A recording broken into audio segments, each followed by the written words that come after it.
Alright, my Shalees, this video is for you. I know you're suffering, and I know you're suffering very badly. And I'm hoping that this video, Shalees, will help the police to find out where you are, okay? Alright, this video is to the good police officers in the New Zealand Police Force. And this is my big fuck you to all the dirty, bent cops on the New Zealand Police Force who are pedophiles, who some who are also judges who are pedophiles in the Ministry of Justice. And I realise that's a very bold statement to make, but it's absolutely true. And the reason they keep getting away with crimes of pedophilia, theft, destroying people's lives is because we, the good people of Aotearoa, New Zealand, do not believe that they are capable of even murdering people. Okay? So let me just start out by saying that the reason I'm making this video is because in 2005, my daughter was x-rayed with a live fetus in her womb at 2 years old.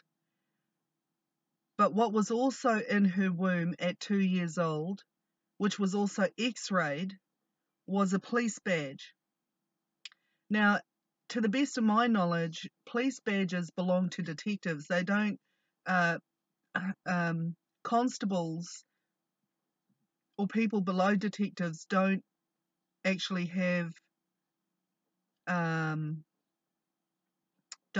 badges. So the reason for this video is to help the good cops on the New Zealand Police Force to get the evidence required to catch the people who have stolen my beloved little girl Shalees. Now, I have other children and I'll be making other videos for them because I need to find them just as much as I need to find Shalees. And those, my other two girls who have also been taken hostage by government, totally illegally, totally off the books, is Millennia, my eldest girl, and Chanel, which is Shalees' twin. But for now, this video is going to focus on Shalees. Okay, so I've written a couple of affidavits. So to the good cops on the New Zealand Police Force, I've written a couple of affidavits. They are online at www.globalmaori.info. I must advise you that throughout the writing of those affidavits and also throughout the writing of that website, I was intermittently under hypnosis, and basically that's where I know you've probably heard of MK Ultra. I've only just been really researching what MK Ultra is in the last week, actually. I've heard a bit about it, but I didn't really sort of get into too much detail about it until actually just a couple of days ago. So I've posted that on my Facebook page. My Facebook page is Nellie Ann Morton. You'll see that I have some unusual beliefs, and I'll come back to MK Ultra in a second. You'll see that I have some unusual beliefs, but my argument is this. Just because I believe in and practice abilities of the mind and the spirit and the soul that a lot of people don't have experience with, why should that deny me justice when in fact there are millions and millions and millions of people worldwide who believe in the Bible, which talks about phenomenon that is just as unusual as the phenomenon that I believe in practice. So why is it that Christians can believe in all that really out there stuff, and yet I, who believe in my spiritual abilities, seem to be denied justice, while they, believing in the spiritual phenomenons depicted in, written about in the Bible, they can still believe in these unusual beliefs, and yet they can still get access to justice. This is entirely double standards, and this is not fair. So I'm going to make this video because I believe it's going to be helpful to the good cops to help prove my case, so that I can finally get these government monkeys off my back, and I can finally get good cops to try and help find my girls, particularly Shalice at the present time, and get her to safety, because she is not safe at the moment. She is suffering really, really, really badly. And the people who are hiding her from me at the moment are the police, and they are SIFs, and they are judges. Now, in our particular case, all three of them, including mental health, have been working together. Some very evil and corrupt government public servants have been working together to cover up what is not necessarily the worst case in this country, but it is among the worst cases in this country, and it is certainly going to be the worst case that has ever come to light in this country. Now, I'm saying that a lot of children have been suffering the same way that my little girl Shalice has been suffering.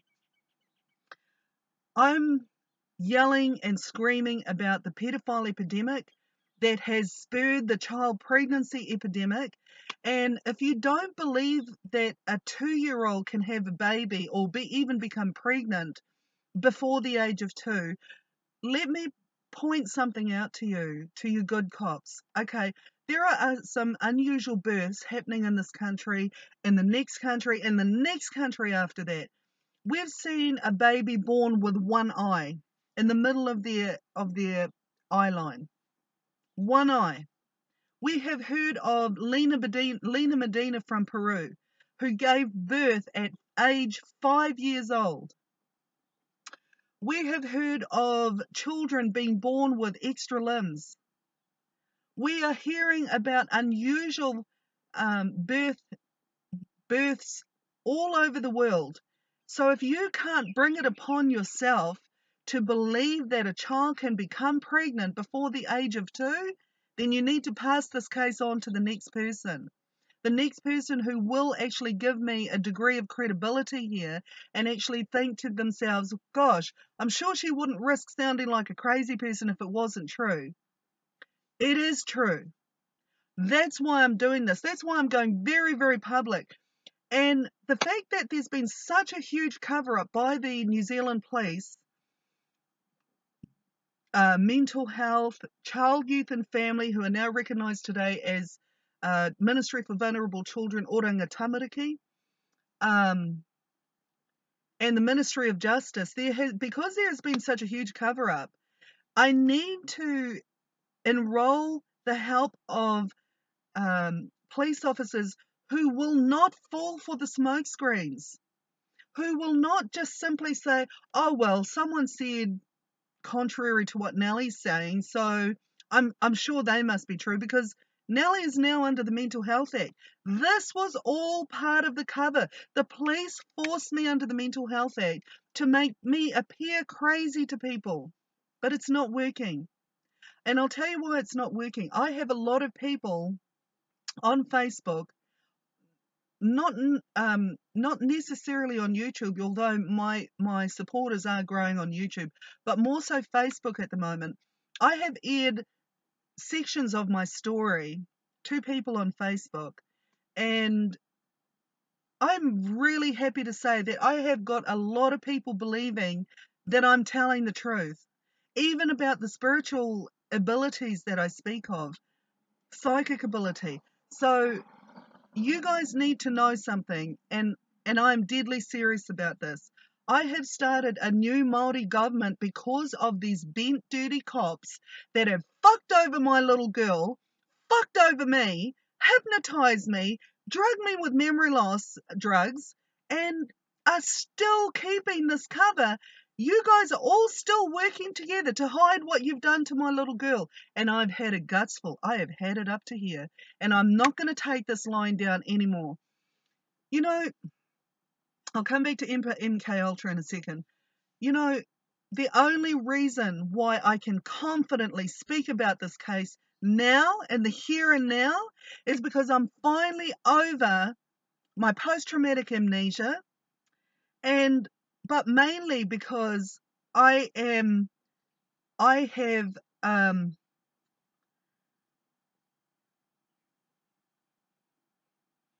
have gotten over the hypnosis that was done to me, mostly, but most important of all is that I have a legitimate psychic ability.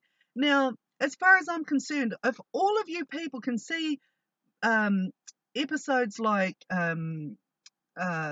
Sensing Murder, and yes, I feel that not all of them are quite accurate, but most of them are. If you can watch an episode like Sensing Murder and still not believe in psychic ability, you're out the gate. You're out the back door. They prove what they're saying. They prove that they can come up with information that was not provided to them that is accurate, and coincides with information that is in police files. Facts. So if you still don't believe in psychic ability, then just switch this off. Don't even bother watching it anymore. Okay, I'm speaking here to the people who know that psychic ability is true, and I'm speaking here to the good cops that will see that as a starting point and not a back foot, not starting on the back foot. This is a legitimate ability to be able to see things that people don't want you to see. It is a legitimate ability that many of us have, but we don't believe to the point that we should, which inhibits our ability to be psychic. And a lot of the reason for that is because school dumbs down the mentality as well. They steer your brain away from believing in your spiritual abilities and psychic ability and that sort of thing. So psychic ability makes up a very big part of this case. And without it, I would not have been able to figure out what has been happening with my little girl for the past 13 years. It's taken me 13 years. I saw this psychic ability that finally confirmed for me what's been happening. Sorry, I saw this psychic vision about 3 nights ago that's finally confirmed for me what's been happening all this time. All this time.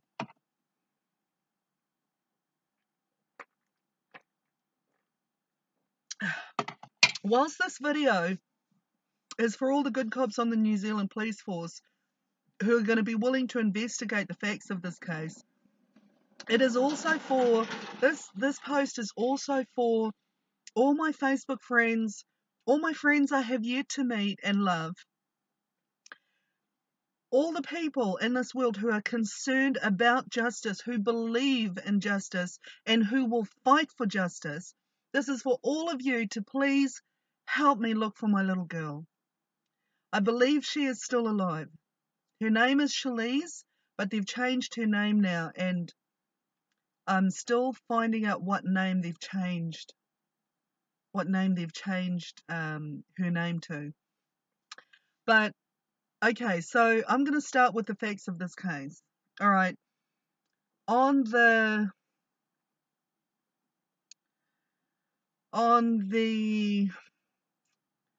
6th of May 2003, I'm not even sure about the year, to be honest, but that's what's on the birth certificate. So on the 6th of May 2003, I gave birth to twins, Shalise and Chanel. They were both girls. I gave birth to them at North Shore Hospital. Pardon me. Sorry, I said I was going to come back to MK Ultra. I'll slot MK Ultra into the story where it's applicable. So I gave birth to my twins at North Shore Hospital. Now, when I gave, I need to explain something here. I am a very unusual person, okay? To to be able to explain the next part of the story, I have to show you a photo of what my eyes do, which will be confirmation for the police that I am an unusual or special or gifted or unique person, okay? Now, this is a photo of that was taken in a tent, and it shows what my eyes do. Can you see that properly? It shows what my eyes do. Can you see the three-pronged? Can you see how my pupils have changed into three-pronged propellers? I'm sorry about the red glow on my skin, but it was taken inside a tent that I bought from the warehouse, and the glow of the tent was shining onto my skin. So I'll show you another photo in natural light. This photo was taken at the point where my eyes were changing back to normal. So I don't know, you can't see my pupils at all, really, in this video right now. But from time to time, my eyes, the pupils of my eyes change, and the color of my brown eyes turns green.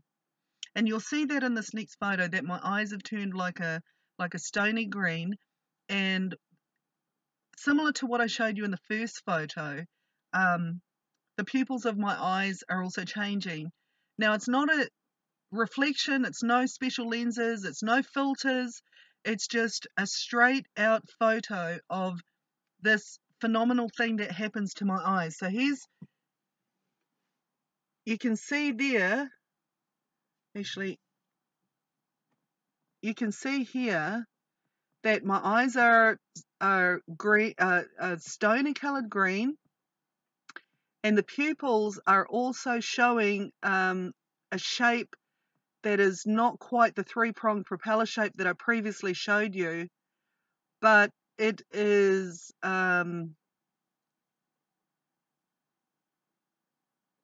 changing back to normal. So that photo I showed you is of my eyes changing back to what they normally look like. And even normally, when I look in my eyes, there are like green lines. So I assume that when my eyes change, that the green comes out and the brown sort of goes in. I've spoken to an iridologist about this, and she said she has never seen anything like it in her life. She has studied iridology. Iridology is the study of eyes. She said she's seen lines in people's eyes, certain lines that kind of show in the iris of the eye, but she's never seen the pupil actually reach out over the iris to make like a three-pronged propeller. So by all means, pause the video at those photos so you can take a better look.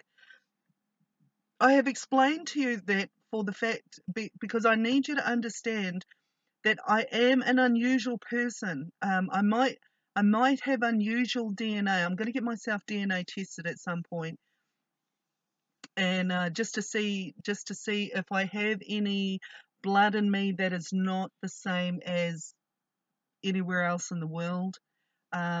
But I have passed on my children have inherited my unique spiritual abilities. So I needed to explain that to you so that you'll understand what I'm about to say next. When I gave birth to Shalise, Shalise was first, and Shalise spoke on the first day of her birth. All right? She spoke Chanel's name. Chanel was still inside of me when she spoke Chanel's name. She said other things that I can't quite remember, but they were definitely legible words that you could make out. She still sounded like a baby, but you could hear clearly that she was speaking words. And what happened was, when I gave birth to Shalise, we were lying on the bed on the hospital bed at North Shore Hospital, and suddenly I felt more movement in my stomach, like a baby was moving.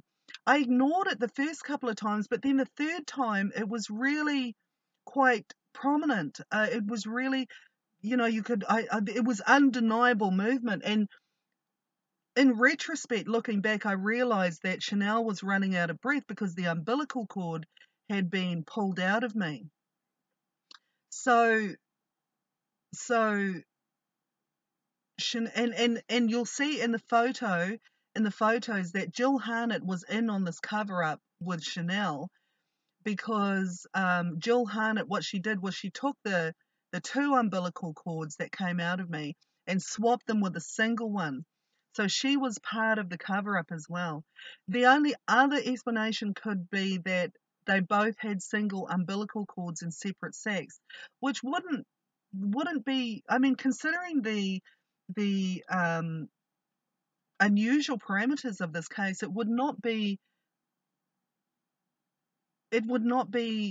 out of what's the word I'm looking for? It would not be out of the ballpark, if you know what I mean. We need to keep an open mind when looking at this case, because there are such unusual parameters. So anyway, so what they did was they drugged me, they pulled Chanel out of me, and then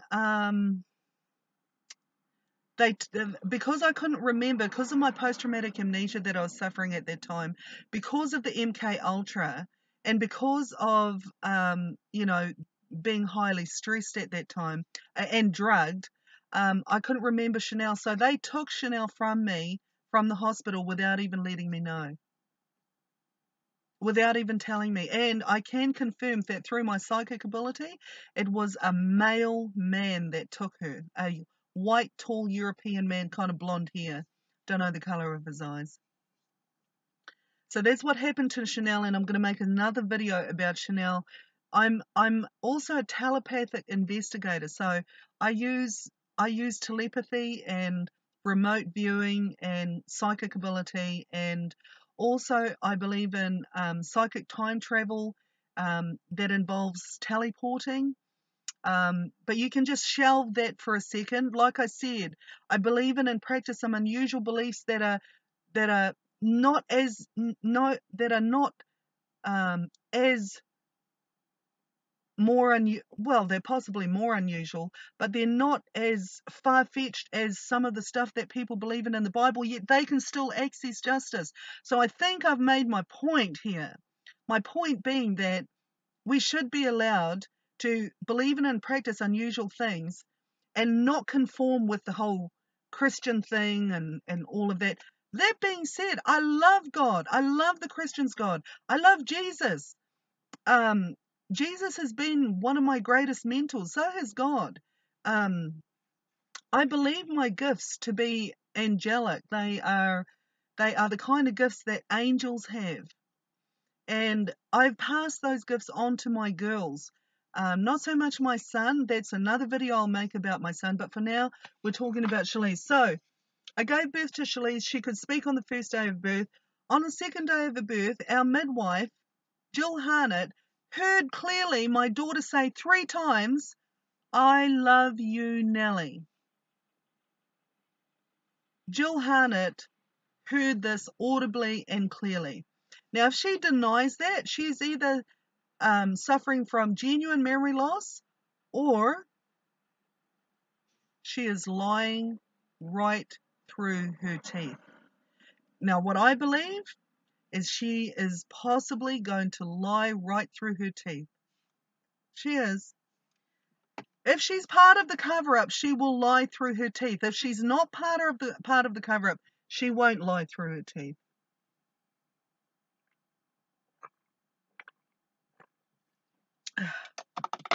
At this point in time, I believe she's part of the cover-up.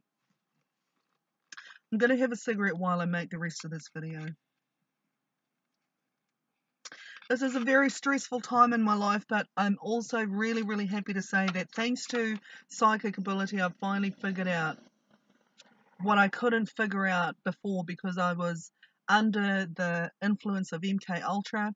I was under the influence of post-traumatic amnesia, and I was under the influence of narcotics at various times in my life, quite a lot of times in my life. But that's all behind me now. I feel like I'm starting a fresh start. I feel like I've got a second lease on life to finally uncover this huge cover-up that has happened in regards to my case. I apologize in advance for the smoking, but if there are any young children watching this, I caution you, please do not smoke.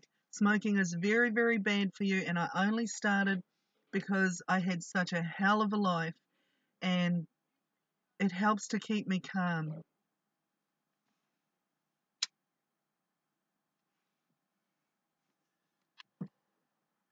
I wish I'd never started smoking. Anyway, so I gave birth to Shalice and Chanel at North Shore Hospital. I took Shalice home with me. Chanel got stolen illegally, totally off the books.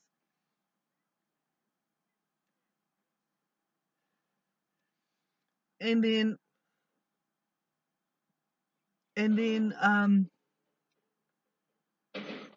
I took her home, raised her till about just over 2 years old. And during the time of raising her, actually, I've got to just insert something about Millennia here.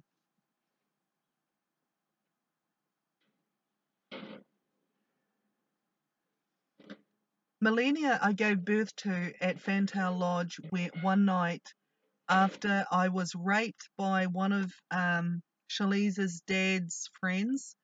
Shalice's dad drugged me and then brought his friend in, and his friend raped me while I was under the influence of narcotics. I didn't realize I was being drugged. I believe the reason Penny did this is because the guy that raped me is a police officer. Tall, dark hair, white skin, European.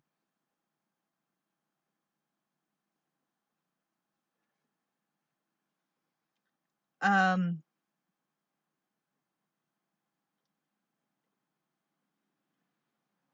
Now it's just a hunch at this stage, but I believe the guy who also raped my daughter Shalice is the same guy who raped me, which means, so I got pregnant with Millennia. Shalice got pregnant with my beautiful little granddaughter, and it's possible that my granddaughter and my daughter are half sisters.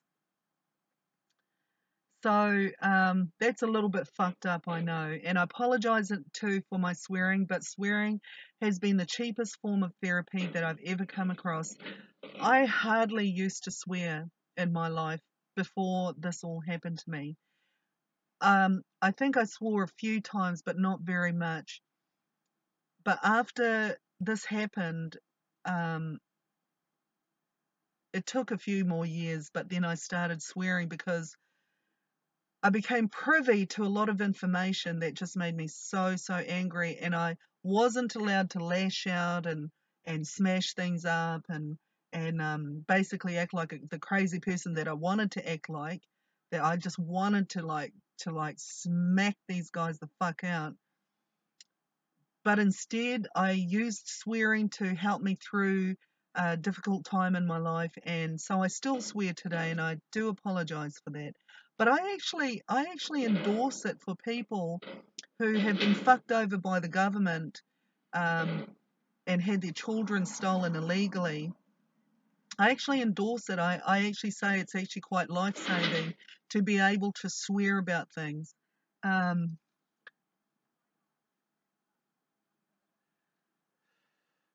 it helps you gain your intelligence back as well when you have the right emotional responses and reactions to the things that you learn and find out. That's just my particular recipe. You might have a different recipe. This is mine. So, so, so what happened was, so I gave birth to Millennia. I was raped by a guy that I think was a cop, and I think he's the same guy who I think Penny was involved in this as well. Again, I think Penny took my little girl from home one night and gave him to this cop again. But remember, I'm saying this is a hunch. We might discover that it was a totally different police officer that raped my little girl. Anyway, so Shalise got abducted from home, either while I was drugged or while I was in a deep sleep, and she was raped by definitely by a cop. Now the guy that raped Shalise was definitely a cop. Now, I'm going to leave it to the police to find out how this cop's badge ended up in her womb. But Shalise became pregnant from being raped by this detective. So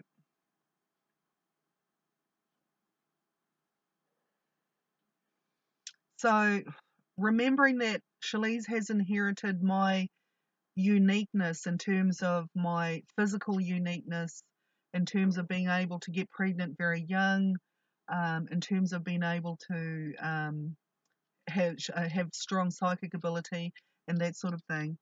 So that's how Millennia ties into the story. Shalise, after she was impregnated by this cop, was returned to me. The cop did not realize that his badge was inside her womb, nor did he realize he had impregnated my daughter,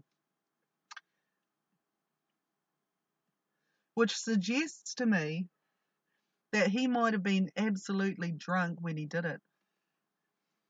Okay, so anyway, moving forward. Shalise, just to cut a long story short, Shalise then complained to me of a sore tummy. So I took her to the doctor. I took Shalise regularly to the doctors. And Shalise, at this point, when she became pregnant, was already being raped by her brother Arden, who was molested and raped as a young boy, and who, through no fault of his own, became a pedophile, but he is a changed man now, and he's doing the right thing. But that doesn't excuse what he's done, and I am taking my son Arden to court over everything that he's done when he was a pedophile.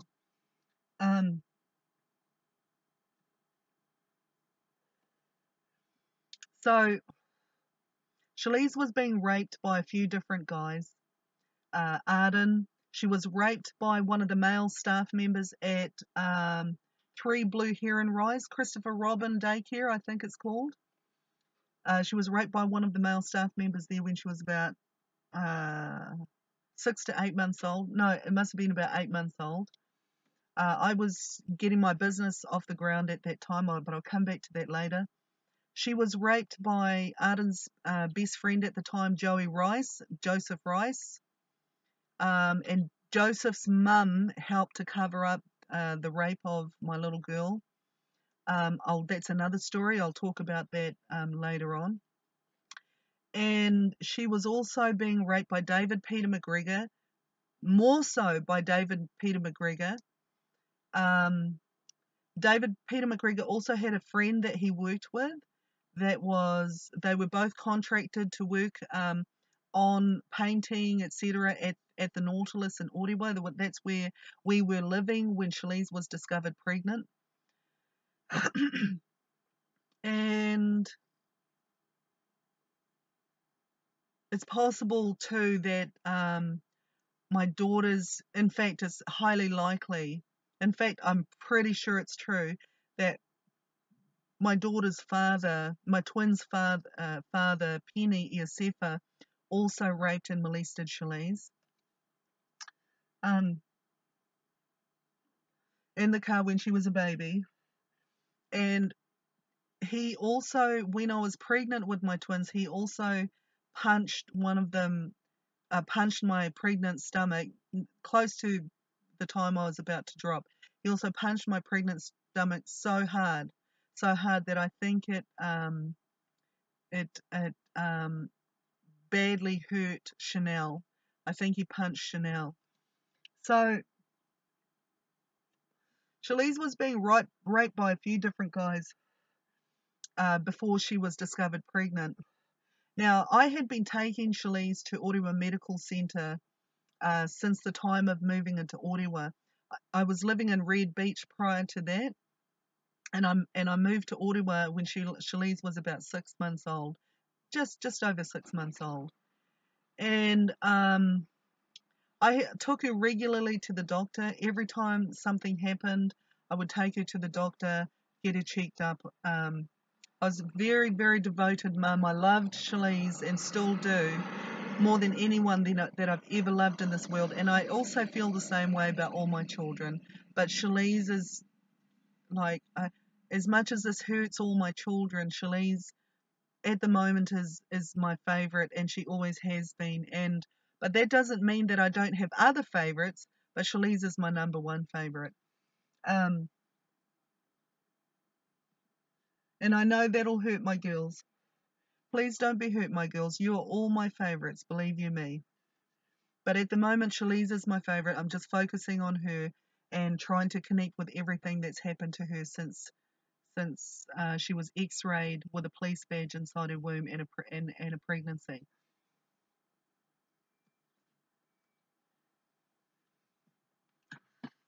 So, um, so then, so then, so I was taking her to the doctors, and I actually took Shalise to see Dr. Sally Simpson to check and make sure she hadn't been raped. Dr. Sally Simpson said, no, Shalise hasn't been raped. Shalise had already been raped at that stage.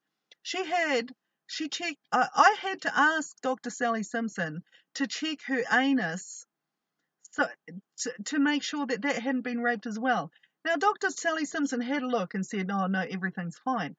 Not even the doctor, pointed out that there was a brown line on Shalise's anus. And I said, don't you think that's suspicious, that brown line there? It looks like it's been torn and healed back together again. She was like, oh, no, I don't think so. And even I looked at the front of Shalise's, the front of her private parts, her vulva, and I didn't even it didn't look like she had been raped there, but it didn't look like that to me. But I'm not the doctor. You know, a doctor should be able to see where tears have healed up, you know? So anyway, that happened. The Dr. Sally Simpson denied that Shalise had been raped, yet she had been. And at that point, I believe Shalise was already pregnant. So anyway, Shalise then complained of a sore tummy, right? And I said, okay, all right, I'll take you to the doctor. And so I took her to the doctor, and it was discovered through a physical examination by Dr. Martin Schiebel and Sally Simpson, who was called into the room. They both confirmed that it seemed like Shalise was pregnant. But to be certain, they decided to send me to take Shalise for some x-rays. Because while they were pressing on Shalise's tummy, they felt the badge in there and they weren't quite sure what that was. So they took Shalise to be x-rayed, and when I took Shalise to be x-rayed, and I'll show you a video soon of where the old this Hibiscus Radiology used to be. I believe they've moved it to try and help cover up this case, but it used to be in this particular spot on Tamariki Ave opposite the Nautilus. So I took her there. The x-rays were done. I think they took like 2 or 3 x-rays, and the lady, her eyes were wide as saucers, and I was like I got Shalise off the X-ray table, put her down on the ground, made sure she was all straightened up and stuff, and then I saw the lady's eyes wide as saucers, and I said, is there anything wrong? And she says to me, are you a police officer? And I said, no, I'm not. And she said, oh, and she wouldn't say anything after that. And I said, why is that? And she said, oh, I can't actually remember what she said. And she said, your daughter's pregnant, but she didn't say anything about the badge. She just said, your daughter's pregnant. And I was like, oh my gosh, Shalise, are you pregnant? How did you get pregnant? Now I know, I know that I knew that my daughter was being raped at the time, but because of my post-traumatic amnesia, which was possibly a direct result of the MK Ultra, um, I couldn't remember the stuff that had happened leading up to that day. Because every time I woke up, it was a little bit like that movie 50 First Dates. The memory loss was that severe, but not as severe as hers. Like, I knew who my children were. I didn't forget how to drive. I knew where I was. I knew where my address was. I knew a lot of the information from my life. Okay, there, because of the post-traumatic amnesia, there were chunks of my life missing at that point, but I did go through repressed memory recall. That's another story. Um, so anyway, so I was like, how did this happen? And I picked her up off the ground anyway, and I gave her a hug, and I said, my beautiful girl, like, it was a mixture of, it was mixed emotions at that time. On one second, I was happy that they discovered that she was pregnant. And the other breath, I was thinking, this can't be true. This can't be true. But they've confirmed it on X-ray, so it must be true. So I actually forgive people for thinking that I'm crazy when I say that my daughter got pregnant before the age of 2, because even I found it hard to believe. Even with the evidence, I found it hard to believe. Um, so then anyway, after that, we went to have a blood test confirmed. Um, I took my daughter to Medlab in Orewa, which was on Bakehouse Lane at that time. It's not there anymore. This is another part of the cover-up. They're moving things around to cover up the story. So they moved Medlab in Orewa to a different location, but it used to be there on Bakehouse Lane. So I took my daughter, and at that time, I think I was calling her Charlia or Shalise. I started out calling her Shalia. Actually, even before then, I called her Brooke. I had trouble figuring out what I was going to name my daughter because I wanted it to be something that really suited her personality. And I ended up in the end calling her Shalise Fuchsia Morton. The name Fuchsia being to because she sees the future like I do. That's called being clairvoyant. So I named her Shalise Fuchsia Morton. She took on my surname because um, the father of the babies, of Shalise and Chanel, was actually married when I met him. And I hate even having to say that, but he was married when I met him. But he never wore his wedding ring. He never told me that he was married. And he pursued me like so eagerly, to the point where I was actually in a bad relationship at that time, in a very abusive relationship. I was being beaten up.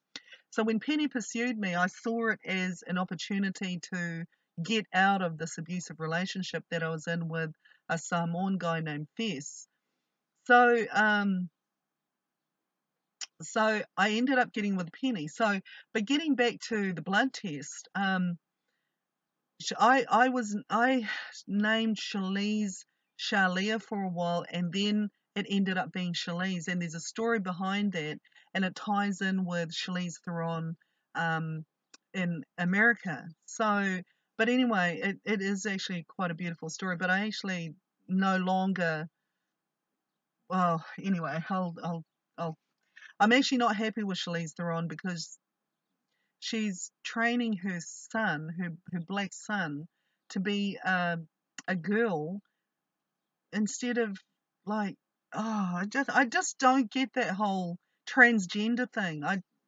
I love them. Don't get me wrong. I love them. I love gay people. Some of my really good friends are gay people, and I love them to pieces. But I don't understand how a parent can train a boy to become a girl when they're just little. That just breaks my heart. It doesn't feel right. It's not right. Anyway, so Shalise was then, I think I had her under the name Shalia at that time, and she had her blood test. she had her blood test done at Medlab in Orewa, which was on Bakehouse Lane at that time. The year was 2005, thereabouts. And in the back, after when we got called through to go and get the blood test done, we were standing in the back, and the lady who helped us said, "Your daughter's pregnant." And I said, again, because of my memory loss, because of my post-traumatic amnesia, again, I'd forgotten about the x-ray, you see, with the badge. And I said, are you I said, "I really don't think so." And poor Shalise was battling my memory loss. That's been her biggest battle throughout this. And I said, "I really don't think so." And Shalise looked so sad, because Shalise wasn't suffering post-traumatic amnesia. I was. And Shalise remembered the x-ray, and she'd remembered the doctor saying that Shalise was pregnant. I forgot to mention that when we went to Orewa Medical Centre, Dr. Sally Simpson and Dr. Martin Shevel confirmed that my daughter was pregnant. I think they asked me, "Do you know how this happened?" But because of my post-traumatic amnesia, I was clueless. So getting back to, where was I? Getting back to the blood test. Yes, they called us through. So when I said I don't think my daughter's pregnant because of the post-traumatic amnesia, Shalise's face dropped. Shalise's face dropped. She was so sad that her own mother was saying that she wasn't pregnant. And I was like, "Shalise, did I say something wrong?" And I said to her, I believe you're pregnant. You have to understand, just keep that 51st dates thing in mind. You have to understand that that's what I was battling, you see? And but I actually wonder if it was more the MK Ultra. But when I was raped at 6 years old, I did feel something snap in my brain. Like there was it did cause me a abs and a very real brain injury. So so then I said, "I believe you, Shalise. I believe you. I believe you." And so that's my memory of Shalise being confirmed by blood test that she had the pregnancy hormone in her blood. I met with quite a nice lady at the time, and I did say to her that I believe I suffer really bad memory loss, but I'm not aware of it. And so that was that. Then the next thing that happened was, okay, so Shalise's pregnancy was confirmed by Orewa Medical Centre by Dr. Sally Simpson and Dr. Martin Shevel, both who are denying that they did. So they're part of the cover-up, without a doubt. Shalise's pregnancy was confirmed by Medlab Orewa. I don't think they're part of the cover-up. Shalise's pregnancy was also confirmed by Hibiscus Radiology. I believe they're part of the cover-up. To a point. Because they didn't tell me about the badge in my daughter's womb. I had to find that out through my psychic ability. Years later, mind you, years later. So then the next thing is, we're back home, and Shalise wants me to call the police, right? Shalise told, so I did. Bear in mind, my daughter's 2 years old. I'm like, I think I was around age 35 at that time. I'm loving my daughter more than anyone I've ever loved in my world. She asks me to call the police. Now, if I was an abusive parent, would I have accommodated her request? Would I have said, "Oh no, don't be silly. We're not calling the police. Don't be silly. You don't be a silly little girl." I would never do that to my little girl. I ended up calling the police, and she ended up talking at 2 years old. She was trying to speak to the police through the phone. So anyway, I called up the police, and I said, "Hi, I said, I'm not sure how urgent this matter is at the moment, but my little girl has asked me to call the police and tell them that she's been raped. And I started talking about, you know, the people, the conversation. It started to become a three-way conversation between me and the police. The woman, she was a woman. It was a woman police officer on the other end and my little girl. I was in the our bedroom at the Nautilus. We were living at apartment 411 at that time at the Nautilus, and Shalise was on our queen size bed, and I said, Shalise, you tell this lady who raped you, baby.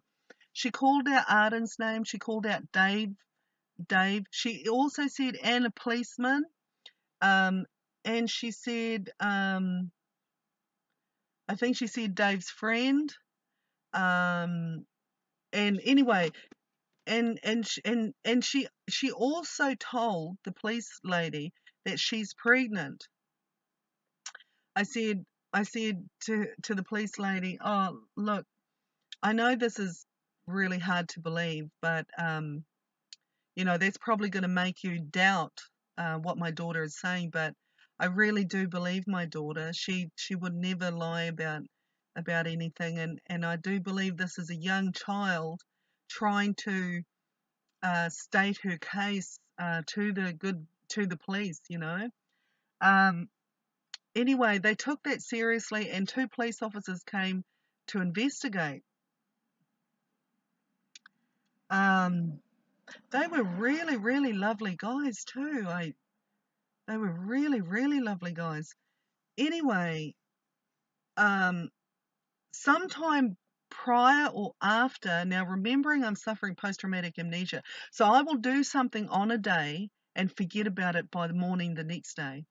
So anyway, what happened was I decided to check Shalise's vagina to see if there was any foreign objects in here. I was acting on my psychic ability at this point because they hadn't showed me the x-rays confirming that the police badge was in her womb. And I had a look and I felt something hard. And I had a look and I could see something black. And I said to her, baby girl, we got to get this out of you, baby girl. I didn't take her to the doctor. I didn't realize how wide it was. I thought I could just pull it out. But remembering, like, yeah, anyway, so I pulled it out. And you have to, this is where I'm going to talk about MK Ultra. And I've got to remember that I'm up to the point where I pulled the police badge out of my little girl. MK Ultra is basically where they will take a live victim, put them under deep hypnosis, alter their personality, alter anything, tinker around with their brain, alter anything they absolutely want to, turn a good person and make them even want to kill someone. That's what happened to me. But in my case, because of slipstreaming, and I should probably talk about my spiritual abilities now. Okay, my spiritual abilities include, and I'll come back to MK Ultra and I'll come back to the badge that I pulled out of my little girl, the police badge.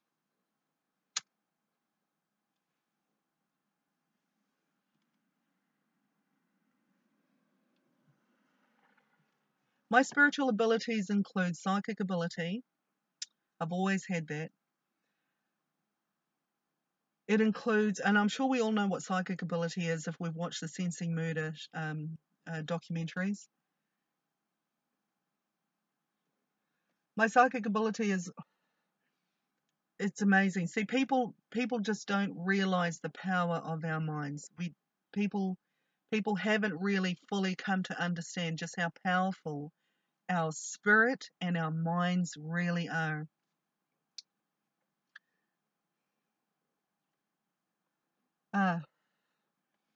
So you've got, so I believe in and practice psychic ability. I also practice time transcending telepathy, which is the passing of messages through time to people who are living, not dead. people who are living. I've had a close bond with my little girl Shalise. Even before she was born, we used to talk while she was in my tummy. We used to speak in English. And on the day that Shalise was born, she said, "I'm coming," very audibly, very clearly. Anyway, so time transcending telepathy is being able to say I'm here on top of this hill. I decide to speak to someone back in, say, 2005, say my little girl. I can actually do that just by thinking of her. I can actually do that. So there's a lot of exploration that we need to do with the power of the mind, the spirit, the soul, even the body. And our emotions play a very big part of it. If you've got true love for your child, and I mean true love, the kind of love you would sacrifice your life in a second for your child, if you've got that sort of love for your child, you're most likely to develop time transcending telepathy with them. It's got to be true love, though. It's not no bottle formula here.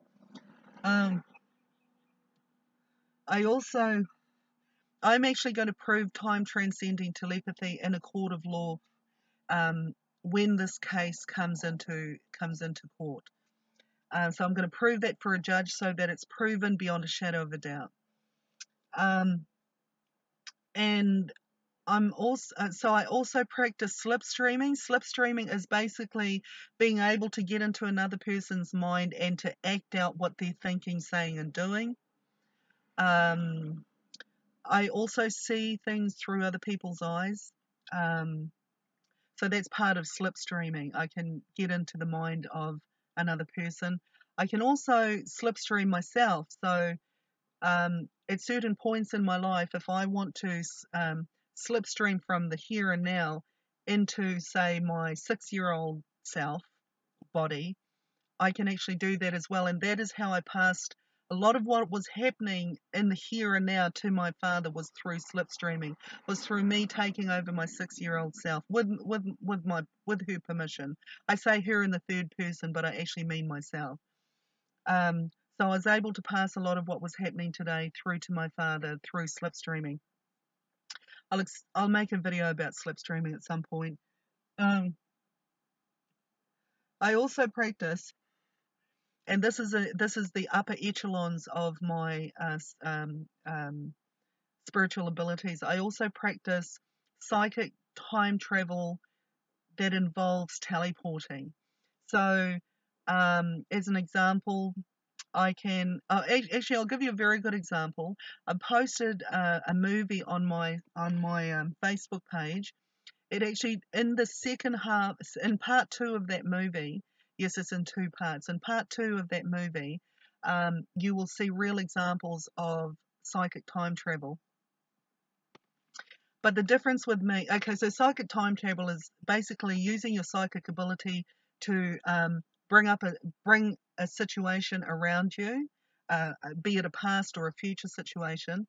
You manifest that by being in that situation with your psychic ability, and then the added thing that I can do is actually be in that situation that I've psychically conjured up and also interact in that situation, right? So that's what, so I hope you get the gist of what I'm saying. It's basically using your psychic ability to see a situation and then being able to walk into that situation and interact in it. So that's at the upper echelons of my spiritual abilities. And I'm sure I don't need to remind you that I believe they're God-given abilities. I use my abilities for good, not evil. I believe they're God-given, and I also believe that humanity is evolving.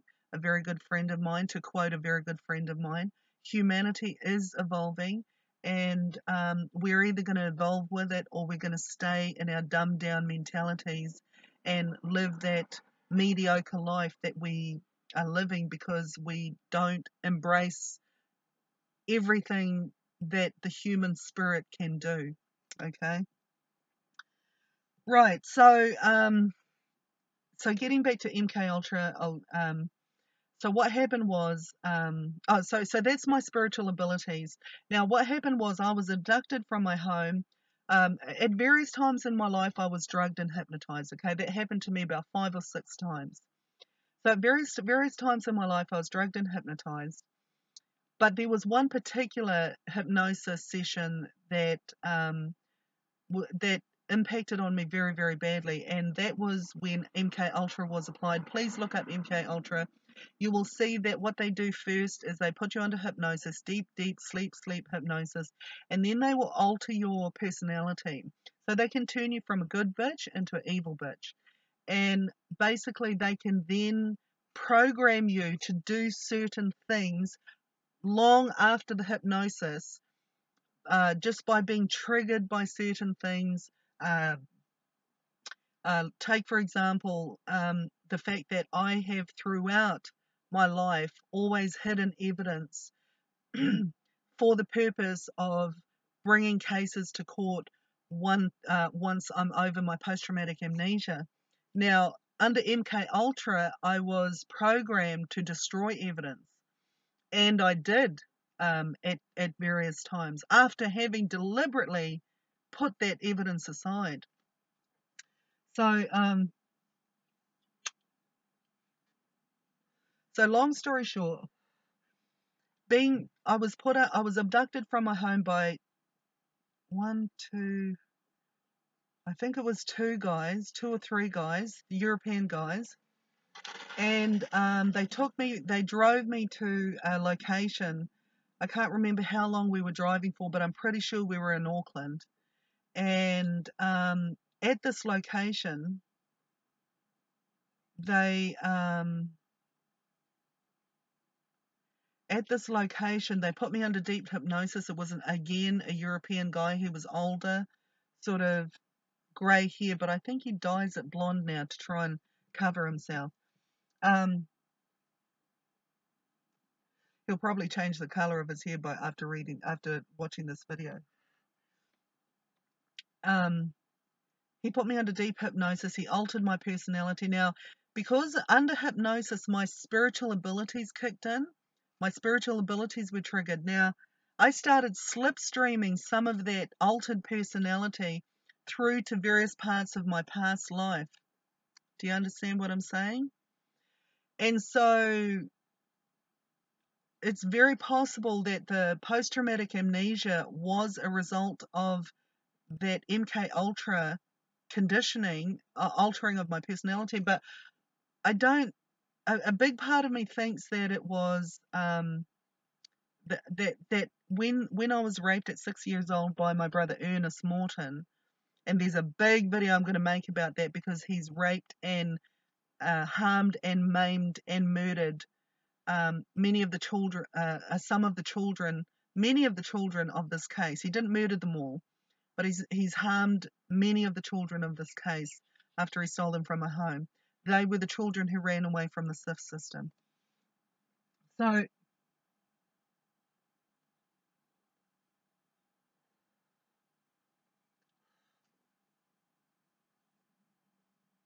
sorry, I saw a very disturbing vision last night, and it made me realize why some of these children were running away from the SIF system. It's because some of our children were being abused through the medical system, very, very, very badly, to the point where their eyeballs were bigger than saucers, were as big as saucers, and broken jaws. Oh, it was horrible. Anyway, so the hypnosis that was done to me triggered my slipstreaming ability, which sent some of that personality, that altered negative evil personality, through to different parts of my life. So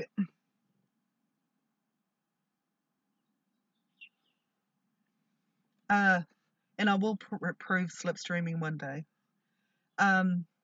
probably in my up and coming public seminars that I'm going to be running. So that happened, and they altered my they hypnotized me to use my gifts against myself and the cases that I was working on. They hypnotized me to be confused. They hypnotized me to suffer memory loss. They hypnotized me to be an evil person, and they methodically went through a process with that. And but and they even tried to make me be a pedophile, you see. But the one thing that didn't work, and I must say before I say this, that my only Achilles heel is hypnosis, but I'm learning how to not let that affect me as well.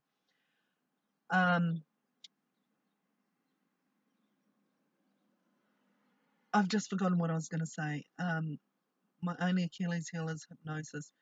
Oh, and I was trying to explain what they did to us, what they did to me. Um, so, sorry, I'm feeling a bit stressed. Just thinking about the hypnosis. It's making me anxious. So what they did was, yeah, so how this impacted on me in real life is where I would hide evidence, saving it for a future court case. I would then go and grab that evidence and destroy it, um, um, put it in the rubbish, take it away, have it taken away, that sort of thing. Um, and they also hypnotized me to forget about my real daughter, Shalise. They hypnotized me to hate her. They hypnotized me to um, want to get away from her, that sort of thing. And that's why it's taken 11 years for me to finally remember her, and then another 3 years to another 2 to 3 years to finally remember and see through to what has actually been happening to her. They also hypnotized me um, to give my power away, um, and they hypnotized me. I'm talking about my spiritual power, my power to heal and that sort of thing. And they hypnotized me to not be able to see through my psychic ability. And they hypnotized me. He did. He hypnotized me um, to just be very confused about my whole case. I'm over that, I'm past that.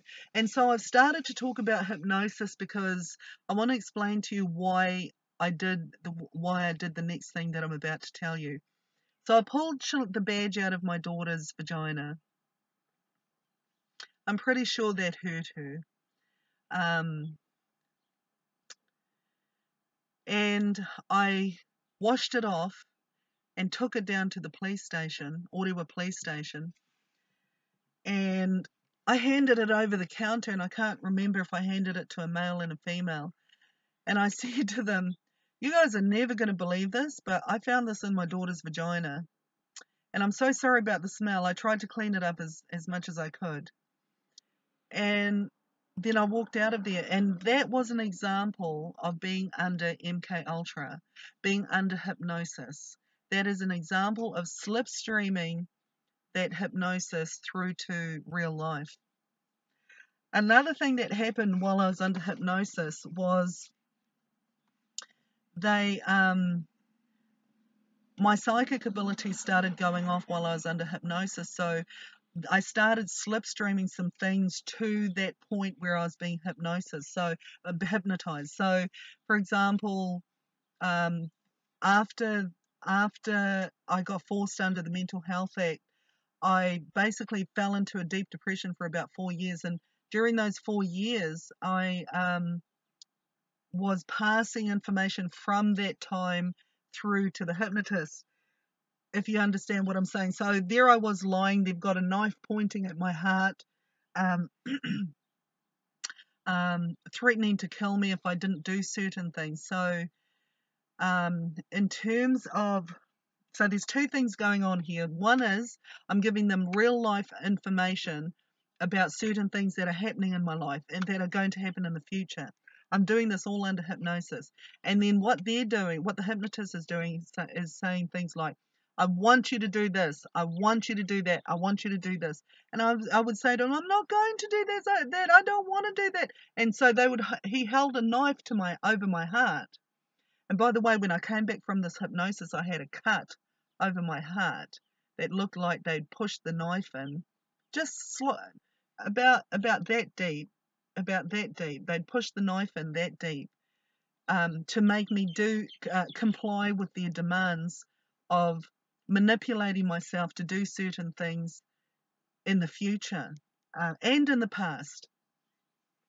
And you'll have to really understand what slipstreaming is, and how, as a psychic, you can draw down information from your future. So I could draw down information from that point of being hypnotized with my altered personality and act out of character, if you understand what I'm saying. It's quite confusing, I understand that.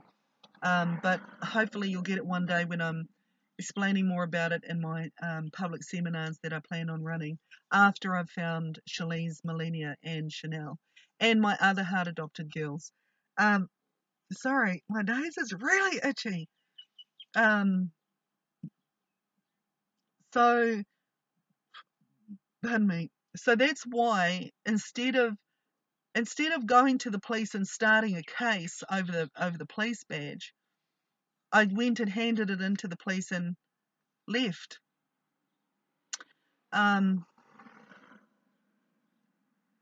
So then the next thing to happen was we were attending at the time of the X-ray with the police badge and my daughter's pregnancy.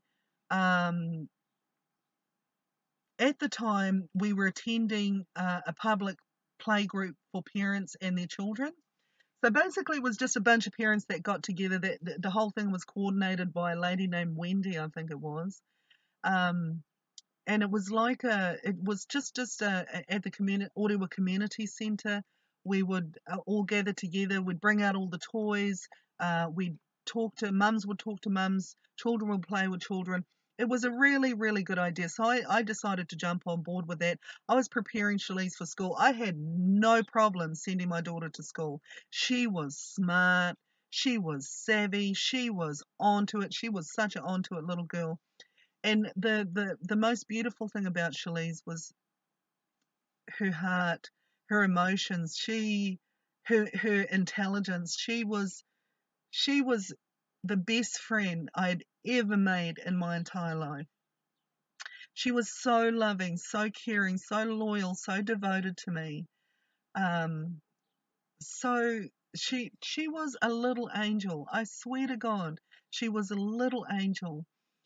And so we were attending this public play group, which I think was twice a week. In this one week, we attended the first session, and her waters broke. Okay, I thought she'd peed herself because due to my post-traumatic amnesia, I couldn't remember that my daughter was pregnant, which was very dangerous for Shalise. Can you imagine a little child being pregnant and a mum who keeps forgetting that she's pregnant, so not doing the proper safety checks, checkups, all that sort of thing.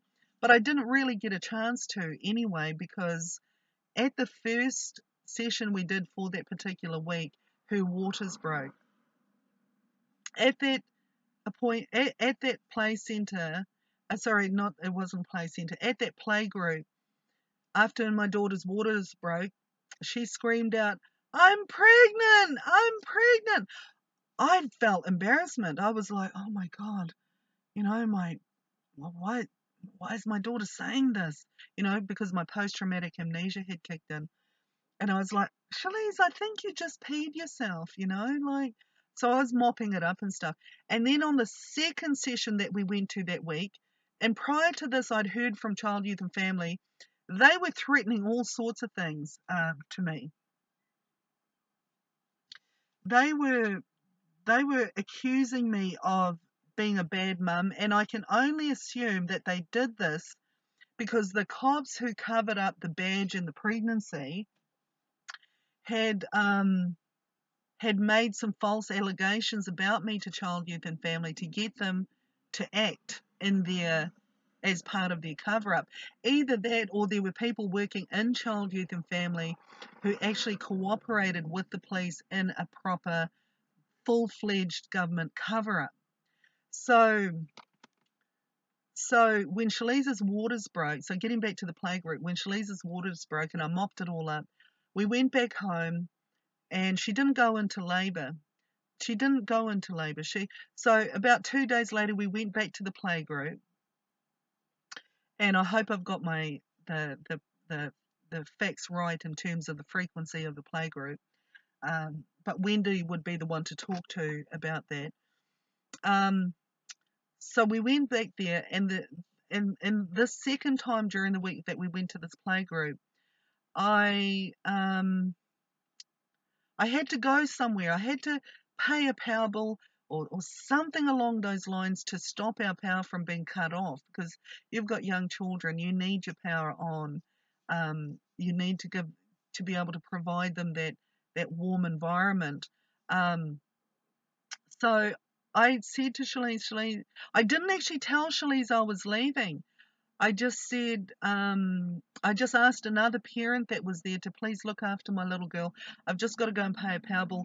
I get to, the last thing I remember looking at Shalise, and sneaking away. And I only snuck, I never used to sneak away, but I watched other parents do that. And I thought, well, maybe that's a better thing to do. Then she won't get all upset and stuff. So I really regret not telling Shalise that I was leaving to go and pay Powerball that day. But anyway, this was also, I believe, part of the hypnosis that I was under as well.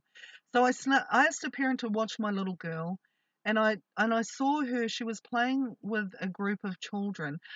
And I also saw standing next to her a really tall European lady. Now she's the kind of woman you do not fuck with. She's not only tall, she's solid.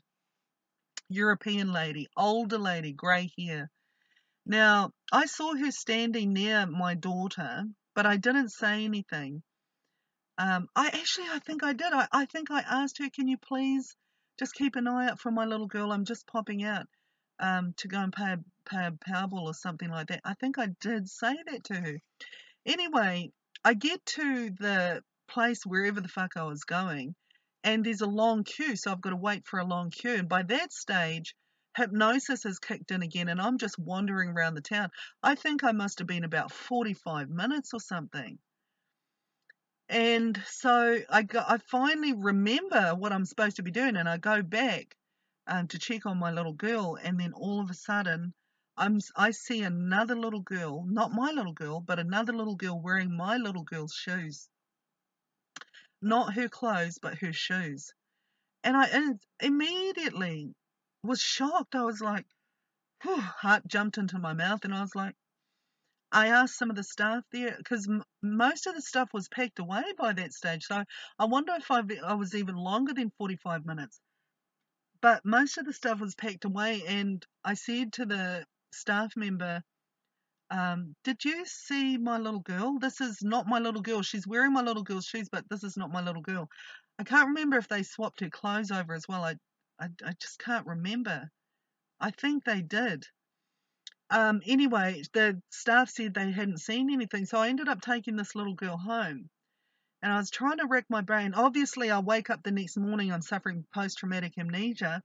But one of the good things about the fact that about me is that even though I was suffering post-traumatic amnesia for the most part of my life, I was still a very intelligent person. I could still click on to things. I could still figure things out. I've always been quite the detective, actually, since I was 6 years old. Since before age 6, actually. And so anyway, I end up taking this little girl home, and I go back to the yeah, I'm panicked. I take this other little girl home. I wake up in the morning and I see nappies on this little girl. And I'm like, hang on a minute. My little girl is toilet trained. She goes to the toilet. Why is this little girl still wearing nappies? You know? And obviously my brain's ticking over thinking, what the fuck is going on? I couldn't remember the switch from the day before. So then I fall into this trap of thinking that this little girl is my little girl. But what assisted that was also being hypnotized. That's right. They hypnotized me before the deep hypnosis, MK Ultra that I was talking about just before. They hypnotized me after they stole my little girl to hate my little girl, to not remember her, and that sort of stuff. And that worked to a point. I always loved my little girl, but for some reason, when Shalise tried to run back to me after she was stolen, I could not compute that she was my little girl. I just could not compute it. I had about 3 chances. I had 3 chances to get my little girl back, but because of the hypnosis and the post-traumatic amnesia, I just could not click. I just could not click that she was my little girl. So, oh, battery's getting really low. So, to cut a long story short, I'm going to have to cut this really short now because this is, oh God, there's just so much more of the story I've got to tell. Well, so from what I've been able to gather, the tall lady that I asked to look after my little girl actually stole her. She was a CYF approved caregiver working for Child, Youth and Family in Orewa. I think I'm going to have to make part 2 and part 3, a part 2 and part 3 video as well. So the tall lady that I'd asked to look after my little girl, unbeknown to me, had been sent there by Child, Youth and Family to steal my little girl. I quote, to steal my little girl. Totally off the books, totally unlawfully, absolutely illegally, entirely without ethics or morals. This was a plain, hardcore, hard-out abduction by Child, Youth and Family. And I'm going to have to end this video here and make a part 2, but I'll upload this video soon.